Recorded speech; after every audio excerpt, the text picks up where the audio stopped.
did get at it. Good morning. I'm Camilla Blaine, and we are going to do a ladies' Bible study on Exodus. Today we are in chapter 8. And let me say a prayer right quick as we get started. Heavenly Father, we thank you for who you are, and we thank you for all the ladies who are trying to reach us online today, do a live stream. And we really, really need help because none of us are technological gurus, and I couldn't help anybody. I am just totally ignorant on these things. And we ask for your blessing on the lesson. I ask for the right words, Father. I ask you to give me the truth and to acknowledge when I've made an error. And I just ask for everything that comes out of my mouth to be your words and your will. In Christ's name I pray. Amen. Amen. Okay. Exodus chapter 8. We did 7, and it had a real long recap of all the stuff that had been going on. And it did Moses' encounter with Pharaoh, and it just started those encounters. It's some of the commentators work more on doing what the overall thing says, and how it's organized, and how well thought out God made it. I mean, it is just amazing how it just creeps up a little bit more, ratchets a little bit more and a little bit more. And others are dealing in, okay, now who did this and what did that? And they're dealing in the words. And all of that is important. All of that is important. So I have Pharaoh has now seen a miracle. He requested it. Right. Do you remember what it was? Pharaoh asked for a miracle. God told Moses and Aaron to go and to make the demand that we know is let my people go. Where he threw his staff down and it turned into a serpent. Okay. It was Moses' staff that turned into a serpent when he threw it down in front of the elders of the Israelites. Okay? Yeah. When Aaron throws his down, it turns into a crocodile. One of those sacred animals, and Egypt had many, many, many, but it's very definite a different word for serpent. The King James will use the word serpent, but it is not. It is a marine beast. The Hebrew language, I think, has about 3 different definitions of serpent. Anyway, this is the one that there's no doubt. This is a crocodile.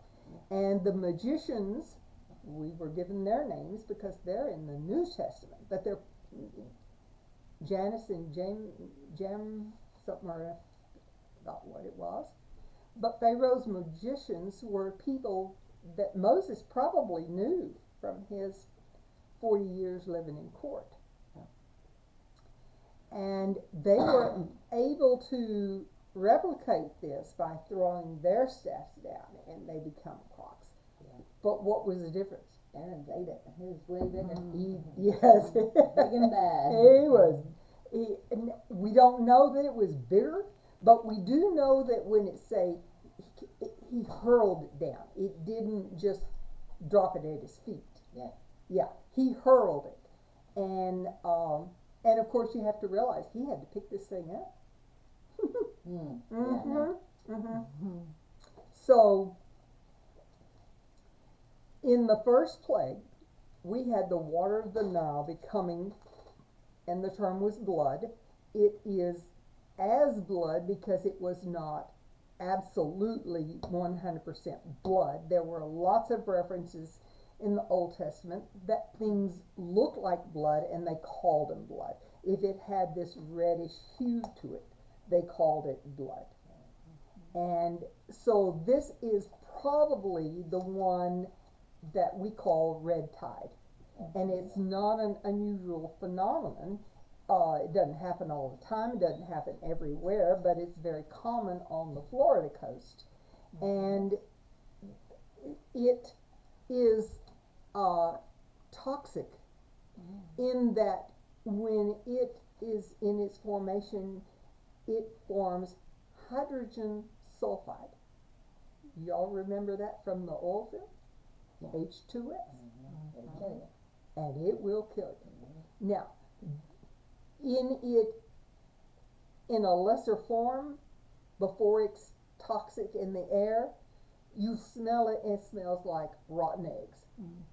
If you can smell it, you're alive. If you can't smell it, you're already dead.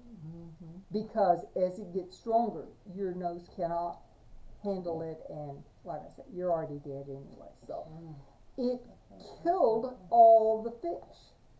Now I was trying to figure out if it consumed the oxygen, and I'm not sure that was the case.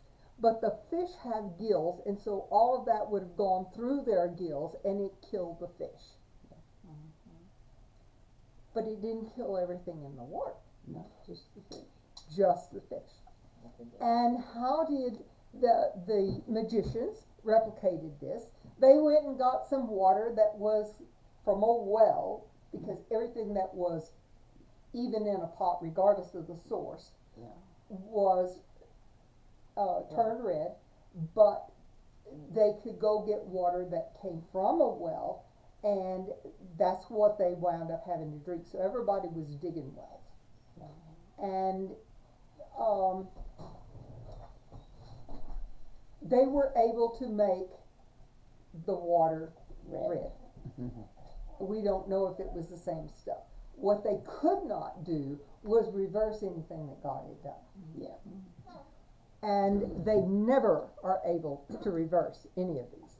Yes. Some of them they can, quote unquote, replicate, like the Crocs, but you know, no way could they do a reversal. Okay.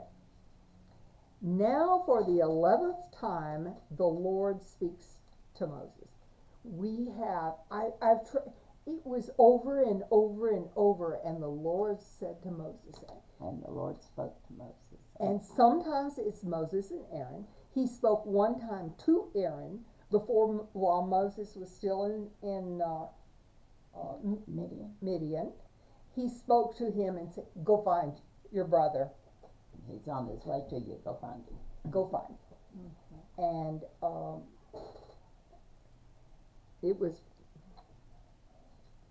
way far back there. So I've tried to keep track of every single time the Lord spoke, and it's lots. And the good news is, He does speak that much.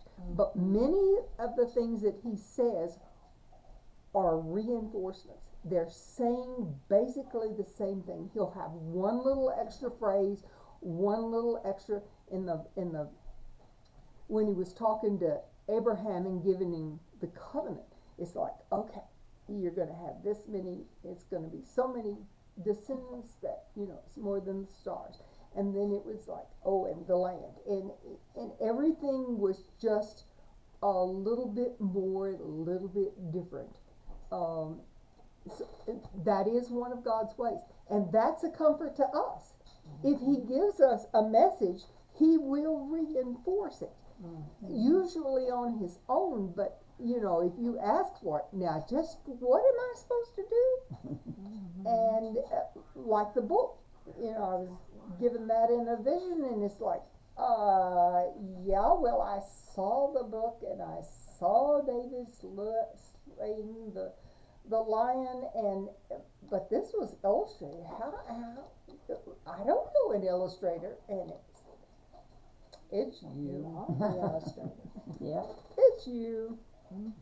So, now we're to the second plague. So we've had the first one, which was the Nile, and we're going to continue to use the term blood, but in our modern science, we can figure out that it was probably the red tide. You want to read verses 1 through 4, chapter 8. Okay. And the Lord spake unto Moses, Go unto Pharaoh, and say unto him, Thus said the Lord, Let my people go, that they may serve me. And if thou refuse to let them go, behold, I will smite all thy borders with frogs. And the river shall bring forth frogs abundantly, which shall go up and come into thine house, and into thy bedchambers, and upon thy bed, and into the house of thine servants, and unto thy people, and into thine ovens, and into thy kneading Troughs, troughs. where they made the bread. Oh, They had a okay. whole trough. And the frogs shall come up both on thee and upon thy people and upon all thy servants. Okay.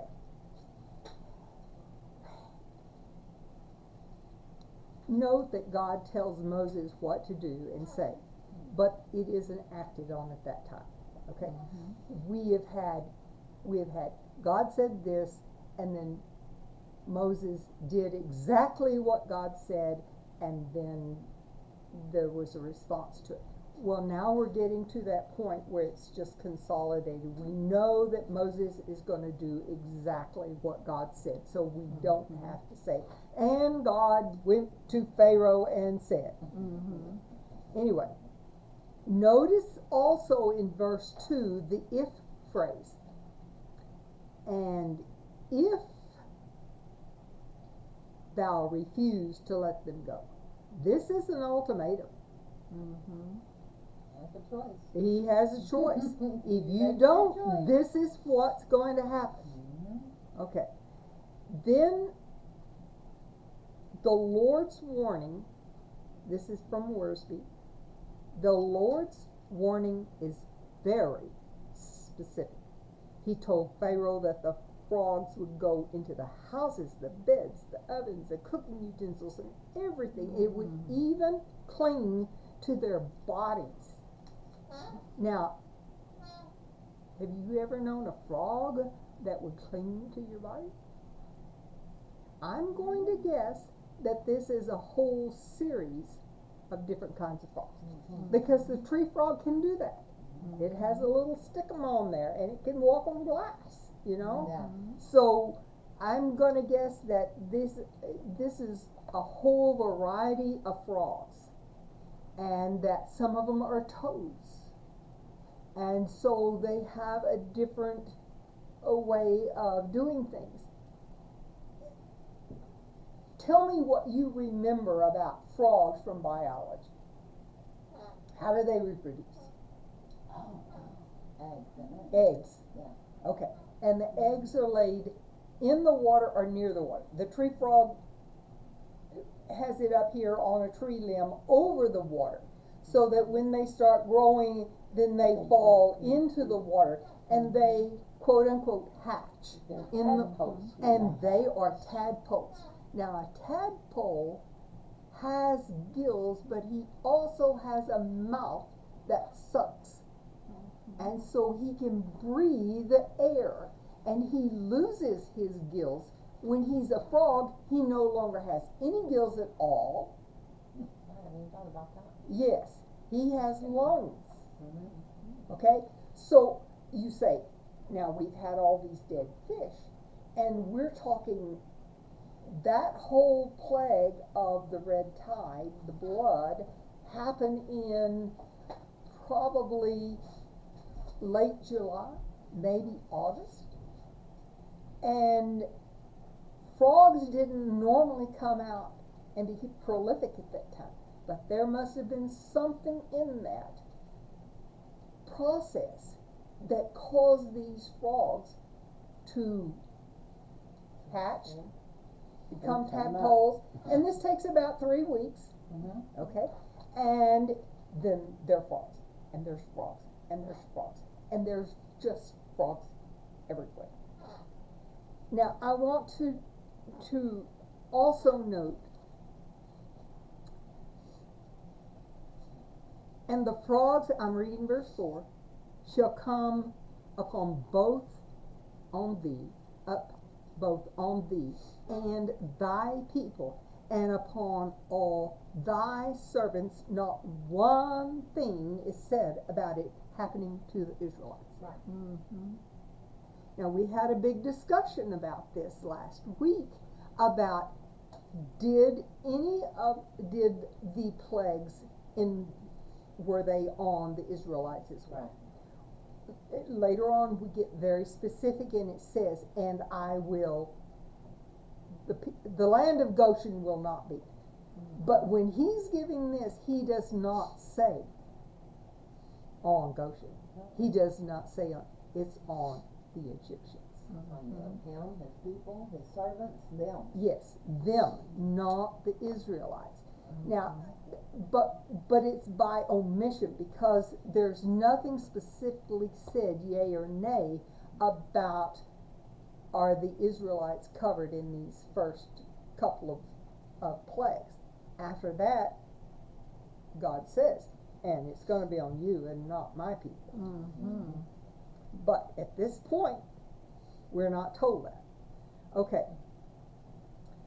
So the significance of the frogs, of the toads to Egyptians, like the crocodile, they've got gods that have, there's one that has a goddess that has a frog head. There's another one that carries a frog with her all the time. I mean, if you want to know, all the plagues are to prove that their gods have no power. Just none. They are just that. They're idols. They're nothing. And all the power rests in Jehovah God. And remember last week we talked about there's a difference. The Israelites had known God as El Shaddai, the creator, the author and finisher, the one to take care of them. Jehovah became a name for El Shaddai in addition, meaning I've made a covenant.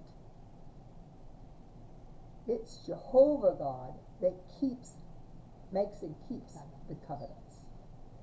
So when I use the name Jehovah, there's a specific reason for it to be Jehovah and not El Shaddai. I could just say generically the God of the Israelites, but anyway. And I can't just say God, because they have gods out the gazoo. They had like 3,000. No, they had 3,000 temples. No telling how many gods they had. Capital G. Yeah. Instead of the little G. Yes. Okay, so we're talking. The frog was sacred. Well, because of that, we're not supposed to kill it. It's a sacred animal, and it's crawling all over me, and it's in my bed, and it's in my food, and it's in my everywhere. But I'm not supposed to kill it. What, So we're just tolerating this. Okay. These two plagues have probably happened within 3 weeks of each other. Oh, wow. And I say that because that would say that the red tide started the process of the tadpole. 3 weeks later, we got frogs gazoo. Okay? And that's why I said, because all the plagues happen in 9 months. Wow. So he's not giving them a break. He's just saying, okay, do it, or, okay, let's do this. Okay, now wait, okay, yeah, we're going to do this. Yes. Wow. Wow is right. Okay. Oh, and another thing about frogs, they don't drink water. They absorb water through their skin. And if they're, like even some of the lizards, do it on their belly. So the toad would absorb that water through his skin on his belly, and that's why he goes to a damp spot in your garden, and yes, and he will bury himself for the winter and then come out, and so just interesting little facts. It's just okay. Frogs. This is Worsby again. None. Wolford and Son. The scholars who say this was not a plague on Israel or Goshen. This was on the Egyptians. Now, Rosemary brought up last week about, well, maybe some of them work in their households. Did it exempt them? I'm sure Goshen was the area. If they lived in Goshen, they only knew about this through hearsay. And God is certainly powerful enough to have red tide over here and not over there. I mean, today we have the same thing. Red tide is.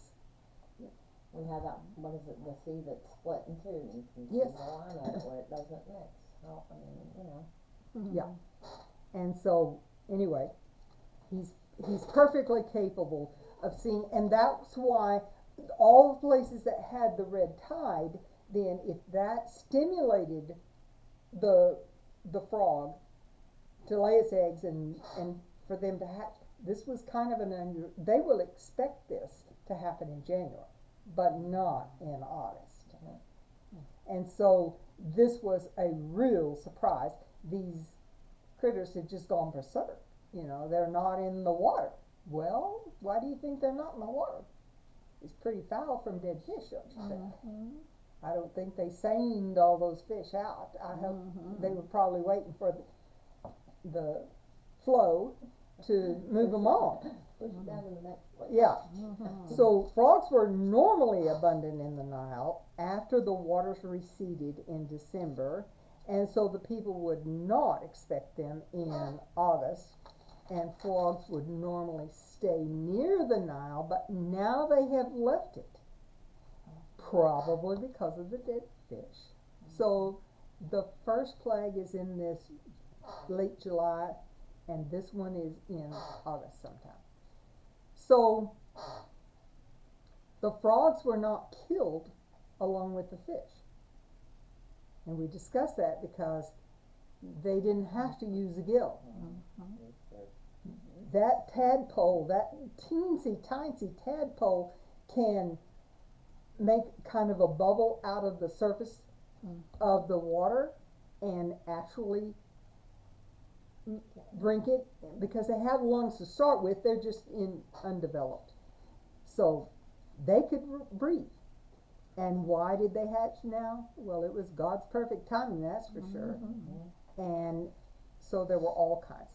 Now, you want to read verses 5, 6, and 7, please. Okay. And the Lord spake unto Moses, saying unto Aaron, Stretch forth thy hand with thy rod over the streams, over the rivers, and over the ponds, and cause frogs to come up upon the land of Egypt. And Aaron stretched out his hand over the waters of Egypt, and the frogs came up and covered the land of Egypt. And the magicians did so with their enchantments, and brought up frogs unto the land of Egypt. And that's just what the country needed, isn't it? More frogs. But they couldn't reverse it. They couldn't undo They it. could imitate it, Okay, but they so couldn't stop it. In verse 5, that's the 12th time that the Lord speaks to Moses, and it's separate from the one that's in verse 1. So I was telling you about the pattern that we repeat this 2 or 3 times. Now he's consolidating. Okay, in verse 5, God speaks to Moses, and in verse 6, Aaron obeys exactly like he's supposed to. Did we cover how Moses is elevated to a god in Yeah. Pharaoh's? Yes. He tells Okay. Moses, and Moses tells Aaron. Yeah. Yes. In their culture,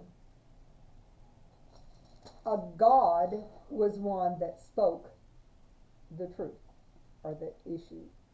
And the prophet then told the people. And then it was executed from there. And there was a difference between a priest and a prophet. A priest is someone who represents the people to God. The prophet is someone who represents God to the people. Okay, so in Pharaoh's eyes, Moses was elevated to this God level. He probably didn't speak. He probably just whispered all this to Aaron. But Aaron obeyed dutifully.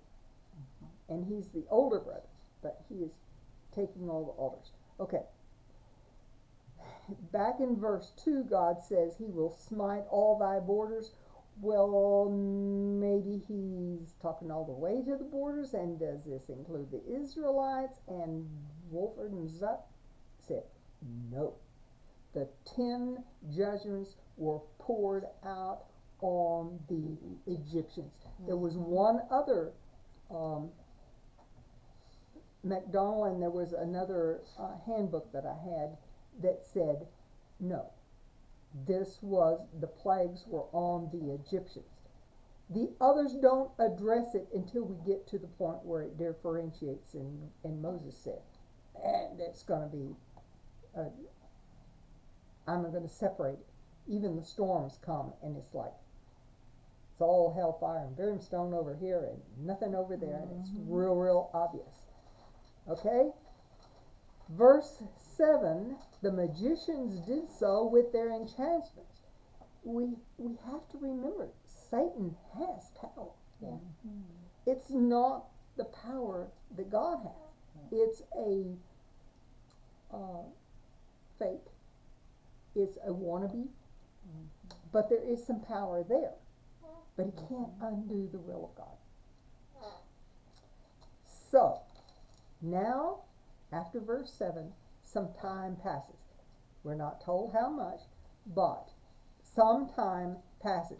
It may have just been 2 or 3 hours.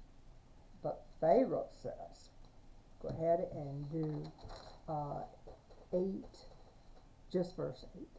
Okay. Then Pharaoh called for Moses and Aaron and said, entreat the Lord that he may take away the frogs from me and from my people, and I will let the people go, that they may do sacrifice unto the Lord. Whoa. Yeah. He's seen a miracle, and what was his reaction to the waters of the Nile turning? My magicians can do that, wasn't it? And he turned his back and walked away. He did not even acknowledge what was going on. It was just, no big deal. Well, now he said, oh, wait a minute, I don't like frogs. They're sacred and we can't kill them, but we've got too many. Okay, there's a footnote in the Holman on that verse 8. And according to the Egyptian beliefs, gods would wait. Let me see if I got it right. No, I don't. Pharaoh's request for the relief of frogs put Moses in a similar situation to that of Abraham in Genesis 20. Both were called prophets, and both prayed for a foreign ruler, and the Lord answered both times. The wording of Pharaoh's request shows that he understood what had happened and what he ought to do. So he said, when he says entreat, that's to put it in mild terms would be, okay, pray for me. But in other words, it would mean beg. Okay. Feed my face. Yeah. I didn't know what that word meant for a while. Okay. So he recognized that God had the power to stop the plague. That was a major thing. That God had the power to stop it. And Moses was the authority of God, and he had access. Now those are major concessions, because this guy's been, I'm the best God in the whole country, And so now Moses is in control. Do you see how the power, there's all these subtle things when you have relationships, and the whole power structure changed right there. Pharaoh was the all power. Who do you think you are telling me? Those are my people, And he discounted the whole thing, and Moses was just a peon, and all of a sudden, you gotta help me, man. You gotta help me. And so there is this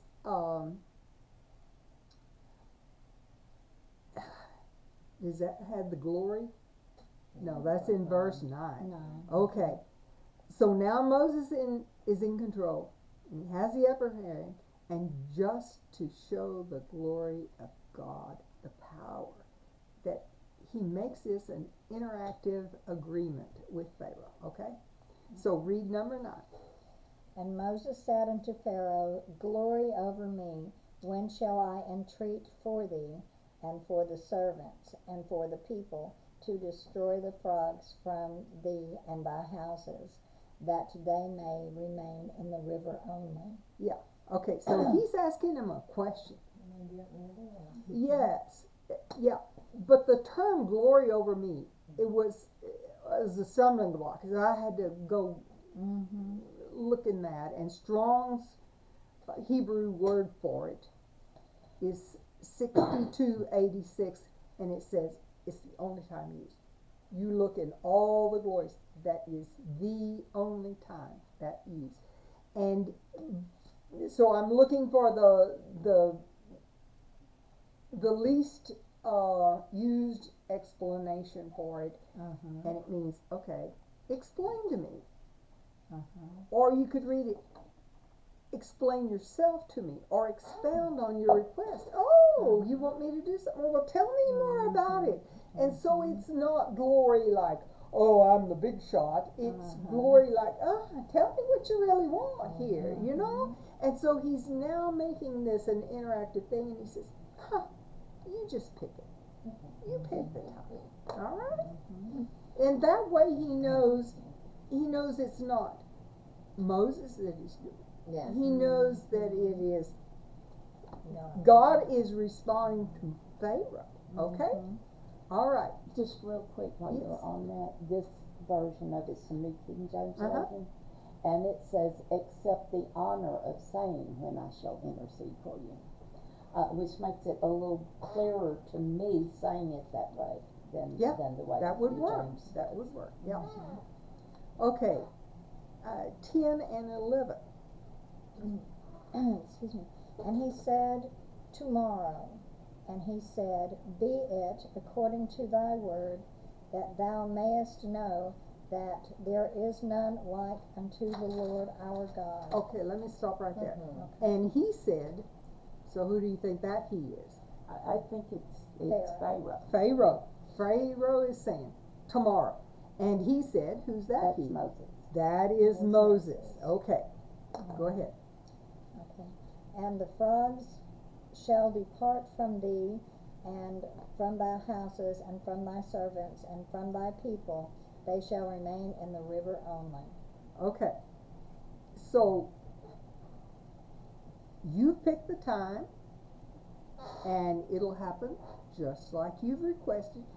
And because of that, you will know that there is none like our God.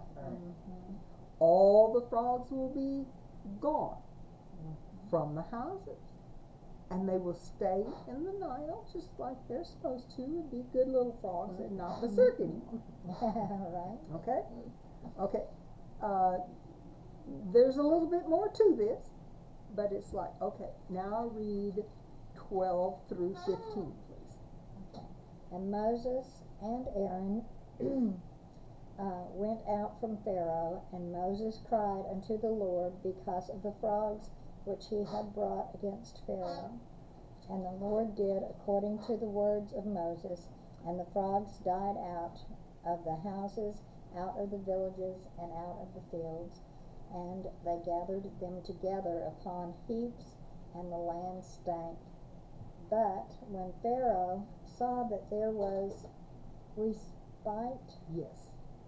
he hardened his heart, and hearkened not unto them, as the Lord had said. Okay, this respite it's just a period of relief. Okay? It's from something that's difficult or unpleasant. But when you stop and think about it, it's like Pharaoh is like a spoiled brat. He didn't want the frogs dead. He wanted them gone. Is that right? And now the whole country stinks because Of there's dead dead frogs. We already had the water polluted. Now we got all the land and houses and everything else. And it was like, he didn't ask for what he thought he asked for. You know? God did it literally. All the frogs are gone. But they're not gone physically. They're just not alive anymore. So, Egypt was left with piles and heaps of dead, stinging frogs. Now, if you stop and think about this, are they going to go in the country and rake up all these dead frogs and burn them? No. They're going to Just do it getting in them out the of their houses, houses and is they're what going to they're do for. it in their city streets, and they're going to clean up, and it's going to take a long time to get rid of all these stinking dead frogs. And they've hoped that the Nile is pushing all the dead fish out. But No more I records of mean, dead fish. we're going from bad to worse. You know, we're going from bad to worse. But keep in mind, there's still those dead frogs out in the pasture. Yeah. So he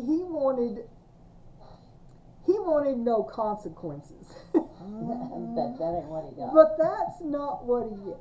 Because with all sin, there are consequences, and you're living with them. You're living with them, in some cases, the rest of your life. In many, many cases, you will never get rid of that. And life is about learning that there are consequences and that you're going to have to live with them. That's just part of growing up. Both the good and the bad and the other. There's a lot of people that don't understand that concept. No, but they're immature, and that's what life is all about. Coming to that mature state of mind that says, if I do that, this How will about happen. when I do that. Yeah, because if it's when I do it, they do it and they never think about what's going to happen. They know in the back of their mind, oh yes, if I'm driving drunk, I might get, I just might get stopped, but you know. Might get into But a wreck, I'm the might exception get to the rule. I'm such a good person, you know. I'm the exception to the It's not rule. gonna happen to me. No, yeah, it happens to everybody but me. Yeah. Yes. So Wolford and Zuck said, Pharaoh reneged on his promise. He said unequivocally, and I will let thee people go. That is in verse 8. I will let thee people go, that they may do sacrifice unto the Lord. He's not giving any conditions. He's just saying, okay, Caphro. McGee says Pharaoh was so upset by this plague that he was ready to promise anything. And I wrote down, these sacred critters had become a curse. And the frogs had gone berserk, and Pharaoh hardens his own heart. God's part in this was to bring to the service that which was already there. He already had a heart that was not, well, it was already hard. It was already resistant. In his mind, he was the God, so he didn't have to recognize. And I wrote, sounds like a spoiled brat. and wants something. He just wants the erasure of the event, and he can't articulate it, but he gets mad because he doesn't get what he wants. Well, he did. He got exactly what he But asked he, for. but he got it. He got a literal version. a literal version, and we have to remember there's a difference between the literal version and what we say. Yeah. That comes up here And pretty I quick think too. that's what a lot of people don't think about when they say things, is what they're literally saying. Exactly. Yes. Well, yeah. Wolford and Zuck in verse 7 says, Pharaoh apparently did not want his magicians to repeat this plague, but to remove it, which they couldn't, of course. And so he turned to Moses and Aaron. So evidently when Moses and Aaron did their thing and the frogs all came up, he called the magicians, undo this. And they couldn't. They could create more frogs, but they could. And that's why that's Wolford and Zuck's version of why he called Moses and Aaron. We just have to remember, Satan can never change the will of God. Okay. Worsby and Henry's put the focus on this plague on the hardening of Pharaoh's heart. In some of these verses it say Pharaoh hardened his own heart, and some of them it says God hardened his heart. Now, Henry writes, he's 250 years dead, so he writes in English very similar to the King James Version. Until the heart is removed or renewed by the grace of God, the impressions made by the force of the affliction do not abide. The conviction wears off, and the promises that were extorted are forgotten. Okay? So tell God, please, if you'll let me do this, I promise I'll do this. Yes, but you're doing it under, it's like any kind of when torture was done and you gain some knowledge, the extortion, it's not true. It'll never be true. And Moses, bless his heart, just does what he's asked to do. Okay, so that's the end of plague 2, the frogs. Then we go to plague number 3. Now, some call it lice, some call it gnats, some call it a whole bunch of things. This account is short. It is only 4 verses, and it is executed swiftly, maybe just after the frogs. Maybe within, Probably because of the frogs. and it is aimed at the desert god Set or Seth, and who is of the night, of the desert, and of the evil and the underground and that sort of stuff. And their whole culture was, I've got to stay clean. I got to stay clean. I got to stay clean. And they were fanatical about it. A priest could not minister in a temple if he had a single sore on his body. Now just imagine a pimple, and he couldn't minister. And so they were absolutely, no hair. They shaved their bodies. They plucked or shaved every hair off their body. Whereas the Hebrews, which are also the Israelites, they're covered in hair. They never shave their face. They don't cut their hair. They just wear a robe and cover it all up. Yeah. But they were nomads. They weren't living the same kind of culture at all. So this whole plague disrupts their cleanliness routine. 16 and 17. And the Lord said unto Moses, Say unto Aaron, Stretch out thy rod, and smite the dust of the land, that it may become lice throughout all of the land of Egypt. And they did so, for Aaron stretched out his hand with his rod, and smote the dust of the earth, and it became lice in men and in beasts. All the dust of the land became lice throughout all the land of Egypt. Yeah. Bunch of itching going on. No, Yeah, a bunch of itches, which means, you know, that, okay, this is the 13th recorded time that God speaks to Moses. And verse 16 are the instructions, and verse 17 are the executions. So you can see how we're getting really compact in this. How is this different? What did God tell him? Just do this. He didn't say go to Pharaoh and say, let my people go. True. True. He didn't say meet him in the morning. He didn't say any of these He things. said go and do this. Just do it. So this one is done without a warning. It just happens, and they just wake up. Now there are, and I've traveled in Africa enough to know, you could have just a whole pasture full of ticks. They're just, you cannot move. Ticks are everywhere. Lice are the same way. Gnats can be like that. But the biggest explanation, the best I can come up with, is that these were mites, which would look very much like bed bugs and what, and all these little no-see-em critters.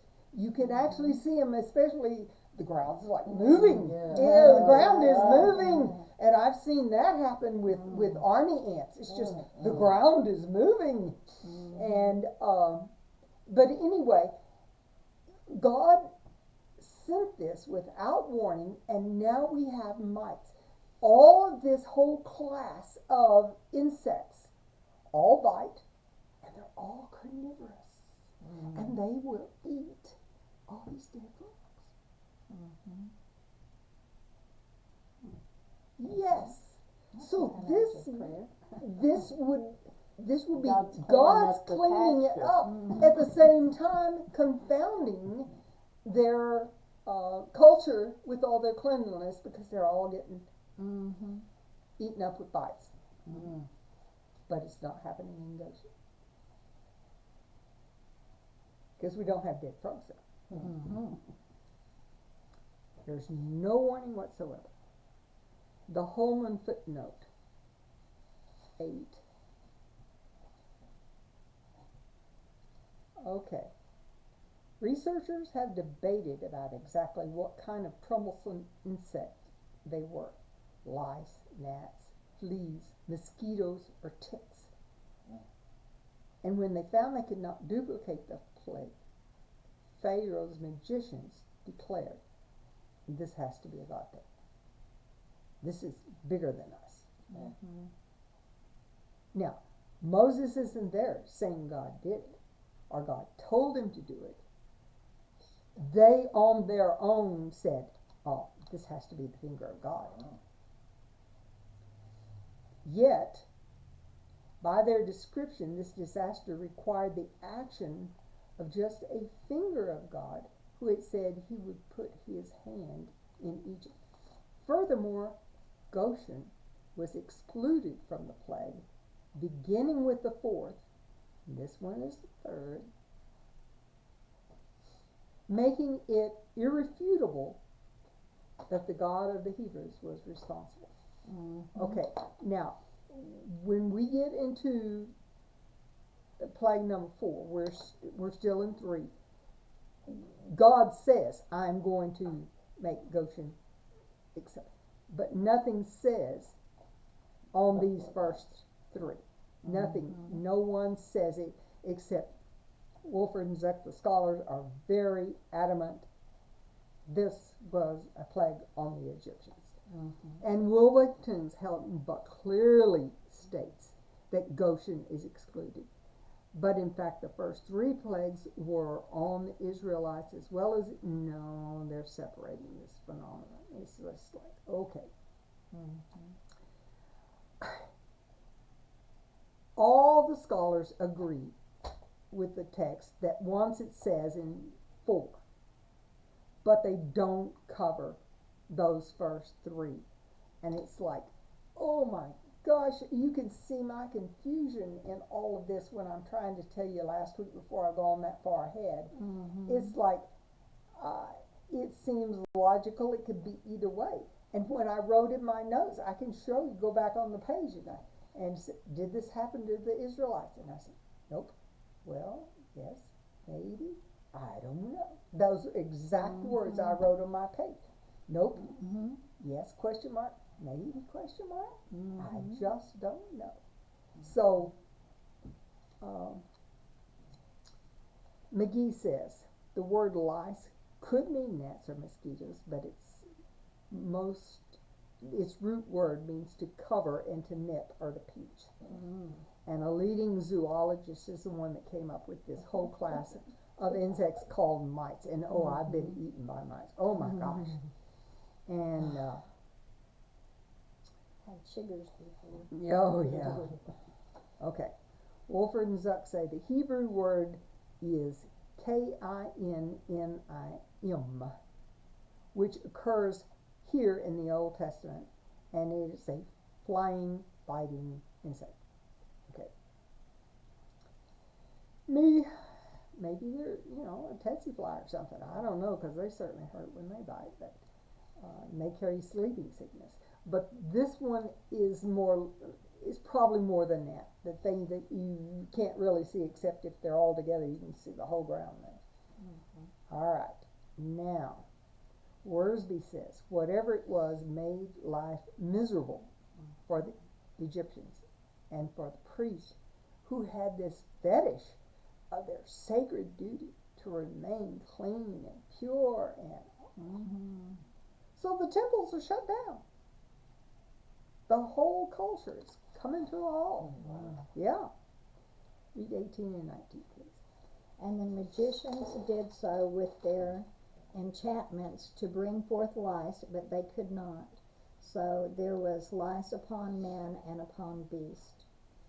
And then the magician said unto Pharaoh, This is the finger of God. And Pharaoh's heart was hardened, and he hearkened not unto them, as the Lord had said. Okay. One more time. He reneges. He gets a little bit of, he doesn't even ask for respite there. Okay, so this is the end of plague number 3, which we would call gnats or lice or whatever, mice. And then we go into plague number 4, which is commonly called flies. This records the 14th time that God speaks to Moses. Now I have a question, because I've got another 4 pages of notes on the 4th plague, and it is already that close to 12 o'clock. So do I pick up on plague number 4 next time, or do you want me to go over time? Personally, for this, I would probably be better to start and pick up in it so that you're not halfway into it or whatever. I know you'll finish it. Yeah. And not be that way, but Well, probably so. I have 9 pages of note, and we've just done 5. Yeah. So, yeah, and this one gets very complex. I think This we ought one to gets- wait then. And I need to do some work so that this works better. Okay? So I would say wait until next time. Okay. So I'm going to write,